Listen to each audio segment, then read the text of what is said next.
भगवान कितने होते हैं? एक। ईश्वर एक है, उन एक का नाम है श्रीमन नारायण। चाहे आप श्रीमन नारायण कहो, चाहे आप राधे श्याम कहो, चाहे सीताराम कहो, चाहे शंकर कहो, चाहे नारायण कहो, विष्णु कहो, राम कहो, ब्रह्मा कहो, शिव कहो, कृष्ण कहो, राम कहो, दुर्गा कहो, गणेश कहो, सबका मतलब एक ही है। अब आप कहेंगे सबका मतलब एक कैसे? समझो, भगवान एक ही होते हैं, भगवान के नाम और रूप अलग अलग होते हैं। एको ब्रह्म द्वितीयो नास्ति, ईश्वर एक हैं, उनके नाम रूप बहुत बहुत हैं। बताइए मिठाई कितने प्रकार की होती है? फटाफट बताइए। मैया बताओ, आप ज्यादा खाती हो ना मिठाई? बताइए मिठाई कितने प्रकार की होती है?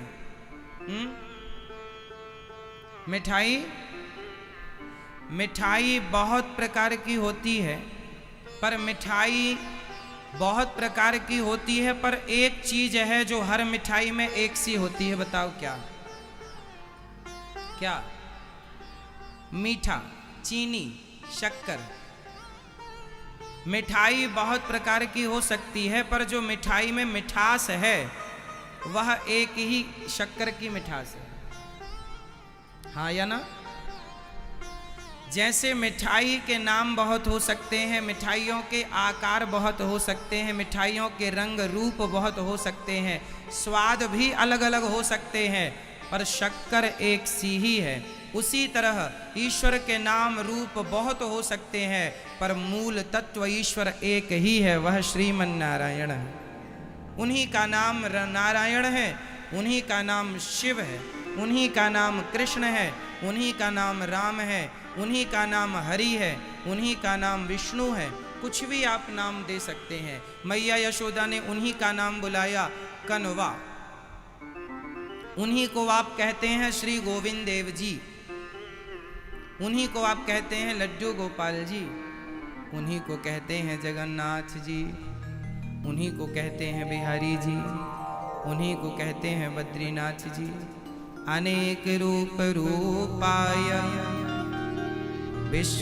अनेक रूप रूपाय विष्णवे प्रभु विष्णवे। तो भगवान एक हैं, अनेक रूपों में उनकी व्यापकता है, आप किसी भी रूप में उनका दर्शन कर सकते हैं। तो भगवान कितने हुए मेरी माँ? कितने भगवान? इतने सारे नहीं, भगवान एक हैं। जो आप जाकी रही भावना जैसी, प्रभु मूरत देखी तिन तैसी। उस एक को ही कोई जगन्नाथ जी के रूप में देखे, कोई गोविंद देव जी के रूप में देखे, कोई बिहारी जी के रूप में देखे, कोई तिरुपति वाला जी के रूप में देखे, कोई राधा रमण जी के रूप में देखे, कोई राधा वल्लभ जी के रूप में देखे। जो जिस भाव से देखे, देखते रहो, पर अनेक रूपों में वही दिखाई पड़ रहे हैं, कोई दूसरा दिख ही नहीं रहा। घड़े बहुत हो सकते हैं, घड़े बहुत हो सकते हैं, पर हर घड़े में माटी एक सी ही है, एक ही माटी है। एक ही कुम्हार ने अनेक घड़े बनाए, तो माटी तो एक ही है, घड़े अनेक हैं। उसी प्रकार माटी मतलब मूल तत्व एक है, नाम रूप बहुत हो जाए तो हो जाए।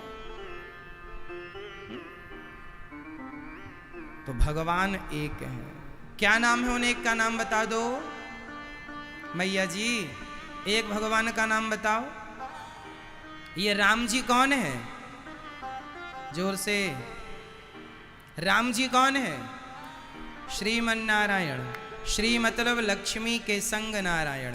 हम भारतीय लोग हैं ना, हम लोग युगल उपासना करते हैं, अकेले राम जी की उपासना नहीं करते। सीताराम अकेले, श्याम सुंदर की गोविंद देव जी के मंदिर में गोविंद अकेले नहीं खड़े हो ही नहीं सकते वो, जब तक बगल में किशोरी जी ना खड़ी हो, अर्थात श्री राधा जी। तो हम लोग युगल उपासना करते हैं, तो नाम भी हमें युगल ही लेना चाहिए। श्रीमन, राम जी कौन है? श्रीमन नारायण। श्री मतलब सीता, श्री मतलब लक्ष्मी। जब राम के आगे श्री लग जाता है तो उस श्री का मतलब हो जाता है सीता। जब नारायण के आगे श्री लग जाता है तो उस नारायण की श्री का अर्थ हो जाता है लक्ष्मी। और जब श्री कृष्ण, जब कृष्ण के आगे श्री लग जाता है तो उस श्री का अर्थ हो जाता है राधा। समझ रहे हैं? समझ रहे हैं आप लोग? तो राम जी कौन है? बोलो जोर से। श्रीमन नारायण। और श्री कृष्ण कौन है? जोर से। श्रीमन नारायण। अच्छा, और ये जगन्नाथ जी कौन है? बोलो मेरी माँ। ओ मैया, आप बोलो, ध्यान यहां वहां ना लगा। जगन्नाथ जी कौन है? श्रीमन नारायण। और गोविंद देव जी कौन है? और बद्रीनाथ जी, और तिरुपति बालाजी, विठलनाथ जी, सांवरिया सेठ जी, खाटू श्याम जी, अनेक रूपों में वह परमात्मा ही व्याप्त है। अब हम लोग कंफ्यूज इसलिए हो जाते हैं, हमें लगता है इनका रूप तो अलग है, इनका रूप अलग है। तो रूप में मत जाओ, भगवान एक है। चलो, इतना समझ में आ गया। अब इससे आगे चलते हैं। अब ये और आपको बताना है कि भगवान सगुण होते हैं कि निर्गुण। साकार ईश्वर के दो रूप हैं, एक साकार, एक निराकार। जिसका कोई रूप है उसे तो साकार कहते हैं, जिसका कोई रूप ही नहीं है उसे निराकार कहते हैं। सगुण और निर्गुण। जिसका कोई आकार है वो साकार है, जिसका कोई आकार नहीं वो निराकार है। अब आपको फिर उत्तर देना है कि भगवान साकार हैं कि निराकार हैं? बताओ, ईश्वर साकार है या निराकार है? जोर से, जोर से बताओ। भगवान साकार हैं कि निराकार है? भगवान दोनों हैं। वह साकार भी है और निराकार भी है। कैसे? दोनों कैसे हो सकते हैं? सुनो, समझो, बहुत स्पष्ट, क्लियर। पानी साकार होता है कि निराकार होता है? पानी का कोई रूप है या नहीं?